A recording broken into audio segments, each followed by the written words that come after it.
नए प्रश्न के साथ यदि आपका भी कोई प्रश्न हो तो आप हमें कमेंट कर सकते हैं। प्रश्न में दिया है कि 0.2 मीटर लंबे 0.2 मीटर लंबे एक तार को लंबाई को एल से प्रदर्शित करते हैं, यह एल हो गया। मीटर लंबे तार को 0.2 वेबर प्रति मीटर स्क्वायर की तीव्रता चुंबकीय क्षेत्र में रखा गया है। यह क्या है? चुंबकीय क्षेत्र है। चुंबकीय क्षेत्र को बी से प्रदर्शित करते हैं, रखा जाता है। यदि तार में 2 एम्पियर की धारा प्रवाहित की जाए, यदि तार है, तार में 2 एम्पियर की धारा प्रवाहित की जाए, धारा को आई से प्रदर्शित करते हैं, तो तार पर लगने वाले बल की गणना करें, बल को एफ से प्रदर्शित करते हैं, इसका एसआई मात्रक न्यूटन होता है, यह ज्ञात करना है। उसके बाद दिया है कंडीशन है, यदि तार को क्षेत्र के लंबवत हो, तार क्षेत्र के समानांतर हो, यदि चुंबकीय तार जो हो वो चुंबकीय क्षेत्र से 30 डिग्री का कोण बनाते हुए रखा जाए, तो बल ज्ञात करना है। 3 कंडीशन दिया है, तीनों में हमें बल की फाइंड करना है कि बल कितना होगा, यानी फोर्स क्या होगा। उसमें दिया क्या है, बोल रहा है 0.2 मीटर लंबे एक तार को, 0.2 मीटर लंबे एक तार को, मीन्स की हमारा दे दिया है क्या, एल लंबाई को एल से प्रदर्शित करते हैं, एल बराबर दिया है 0.2 मीटर।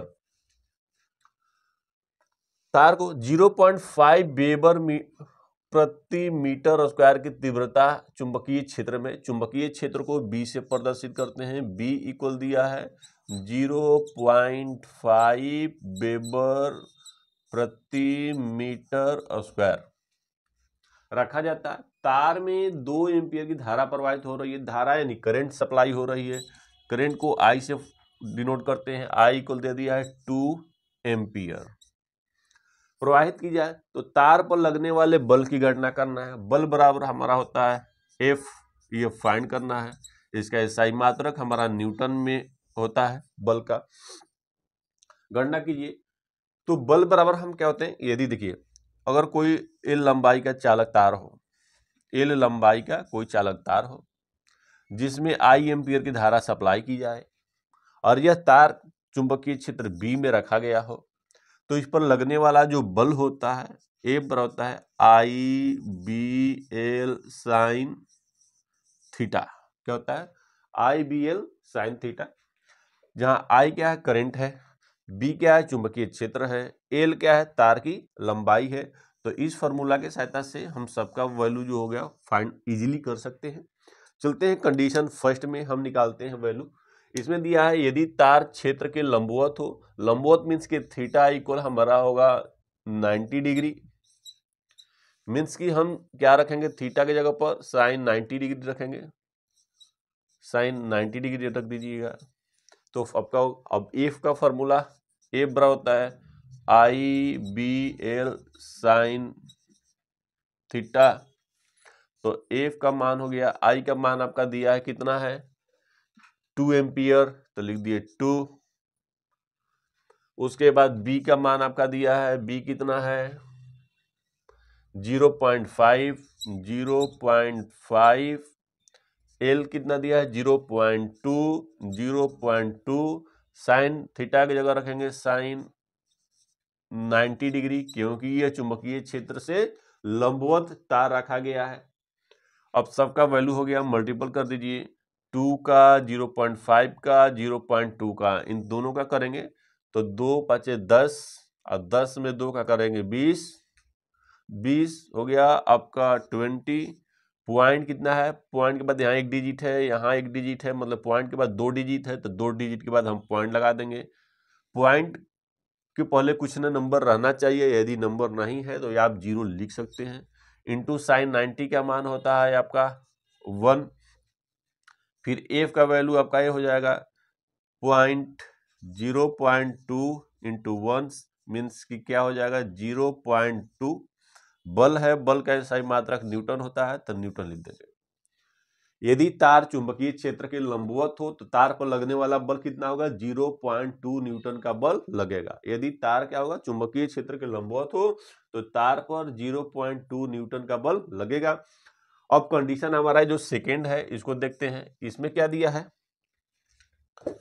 इसमें बोला यदि तार क्षेत्र के समानांतर हो तब तार पर लगने वाला बल क्या होगा, यदि समानांतर हो मीन्स की पैरेलल जा रहा हो, क्या इक्वल हो जाएगा आपका 0 डिग्री, क्योंकि इनके बीच का कोई कोण नहीं बन रही है।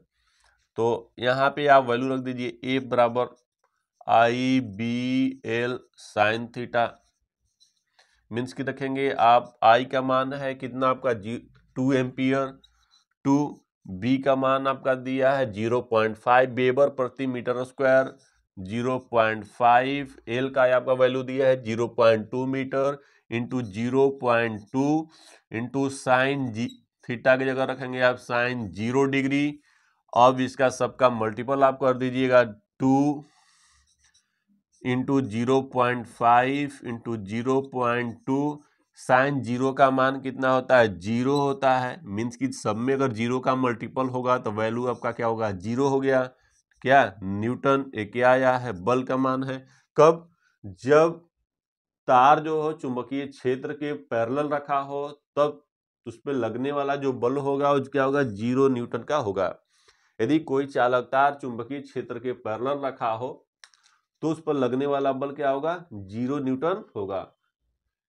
अब कंडीशन थर्ड में क्या बोल रहा है, इसको हम सॉल्व करके देखते हैं। यदि तार क्षेत्र से 30 डिग्री का कोण बना रहा हो, मीन्स कि थीटा इक्वल आप रख देंगे 30 डिग्री, फॉर्मूला फिर ही रखेंगे, बल बराबर होता है IBL sine 30 degree sine theta. अब यहाँ पर आई का मान है, आई करंट है, करंट का मान दिया है 2 एम्पियर, रख देंगे 2, चुंबकीय क्षेत्र बी का मान दे दिया 0.5 वेबर प्रति मीटर स्क्वायर, तो इसको रख देंगे 0.5 वेबर प्रति मीटर स्क्वायर। लंबाई दिया है, लंबाई आपका है 0.2, तो रख देंगे 0.2 और साइन थीटा की जगह रखेंगे साइन 30 डिग्री साइन 30 डिग्री। अब इन सब का वैल्यू आप रखिए, 2 का 0.5 का 0.2 का इन सबका मल्टीपल करेंगे, देखिए 2 का 5 में करेंगे 10 और 10 में 2 में करेंगे 20, तो हो जाएगा आपका 20। पॉइंट के बाद कितने डिजिट है, एक डिजिट इसमें है एक डिजिट इसमें है, 2 नंबर है, मीन्स कि 2 नंबर के बाद 1, 2 के बाद पॉइंट लगेगा, पॉइंट के बाद कुछ नहीं तो 0 लिख देंगे। साइन 30 का वैल्यू आपका हो जाएगा कितना, साइन 30 का वैल्यू होता है 1/2, तो यहाँ पर आपका हो जाएगा 2 से आपका 2 कट जाएगा, मीन्स कि 0.1 न्यूटन एक क्या आया है आपका फोर्स है। यदि चालक तार चुंबकीय क्षेत्र से 30 डिग्री कोण पे बनाते हुए रखा गया हो तो उस तार पर लगने वाला बल क्या होगा 0.1 न्यूटन का बल लगेगा। यदि आपका भी कोई प्रश्न हो तो आप हमें कमेंट कर सकते हैं। अभी तक आपने इस चैनल को सब्सक्राइब न किया हो तो सब्सक्राइब कर लें ताकि हर रोज आपको एक नई वीडियो प्राप्त हो। राजीव स्कूलिंग से जुड़ने के लिए धन्यवाद। आपका दिन मंगलमय हो।